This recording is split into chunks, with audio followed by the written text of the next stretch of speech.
Tribuners antusias masyarakat dalam mengunjungi Pulau Kumala di Tenggarong, Kutai Kartanegara cukup tinggi.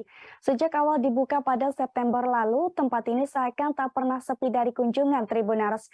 Bahkan meski baru dibuka 1 bulan silam, destinasi wisata Pulau Kumala ini telah menghasilkan pendapatan asli daerah sebesar 70 juta. Melihat hal ini, Dinas Pariwisata Kukar berencana melakukan pembenahan Tribuners.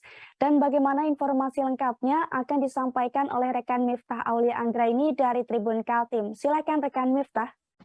Ya, terima kasih banyak Ariska. Memang kemarin setelah 1 bulan dibuka, destinasi wisata Pulau Kumala di Tenggarong, Kabupaten Kutai Kartanegara, Kalimantan Timur, sudah menghasilkan pendapatan asli daerah sebesar 70 juta rupiah. Dan saat dikonfirmasi kemarin, Kepala Bidang Destinasi Wisata Dinas Pariwisata atau Dispar Kukar, Rida Fatrianta, mengatakan bahwasannya antusias masyarakat untuk mengunjungi Pulau Kumala memang cukup tinggi.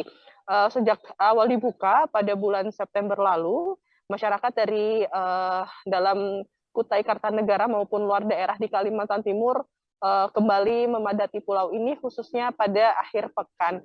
Dan biasanya Pulau Kumala ramai dikunjungi hingga pada akhir pekan bisa mencapai 100 orang wisatawan. Dan mulai ramainya Pulau Kumala ini memang menjadi kesempatan bagi Dinas Pariwisata Kukar untuk memberikan perhatian khusus terhadap destinasi wisata unggulan Kota Raja. Dan upaya yang dilakukan Dinas Pariwisata Kukar dalam waktu dekat ini ialah melakukan pembenahan untuk jangka pendek, kemudian jangka menengah, dan jangka panjang. Dan saat ini Dinas Pariwisata Kukar dalam proses menyusun rencana revitalisasi tahap pertama yang ditargetkan rampung pada Desember 2022. Dan kegiatan pembenahan ini juga berkaitan dengan penyusunan DED untuk memperbaiki saluran drainase dan penambahan beberapa wahana baru yang dilakukan demi memaksimalkan kenyamanan pengunjung Pulau Kumala. Dan beberapa wahana baru diantaranya merupakan area mural, spot selfie, taman, wahana air, hingga pembenahan dermaga yang menjadi wadah swafoto bagi pengunjung. Demikian, Ariska. Baik, rekan Miftah Aulia Anggraini dari Tribun Kaltim, terima kasih atas informasi Anda dan selamat bertugas kembali.